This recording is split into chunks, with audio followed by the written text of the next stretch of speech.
House lawmakers on Beacon Hill have put together their own police reform plan. CBSN Boston's Nick Giovanni has more on what it includes and what's next. To build a more equitable, fair, and just Commonwealth that values black lives and communities of color. Returning to the House chamber Monday morning, lawmakers on Beacon Hill prepared to debate a sweeping police reform bill, details of which were released overnight. One of its key elements, the formation of a 7-person police standards and training commission. According to the bill, it's intended to be the primary civil enforcement agency in the state that would set certification standards for police, be able to revoke certifications for, quote, any cause the commission deems reasonable, and oversee a separate division that sets training standards for departments at the state and local levels. Some seats on the panel would be reserved for certain law enforcement unions.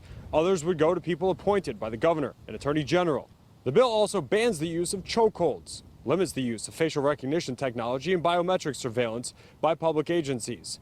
And on the subject of qualified immunity, it establishes an officer would not have immunity to civil liability for any conduct that, quote, violates a person's right to bias-free professional policing if it results in that officer being decertified. There's a lot of reading to go through and trying to do a lot of comparatives between the House bill and the Senate bill and the governor's bill. So it's a monumental task to really evaluate what it is. But the bottom line is we want to make sure that there is a good policing bill that improves policing and also takes care of people that feel like they've been underserved.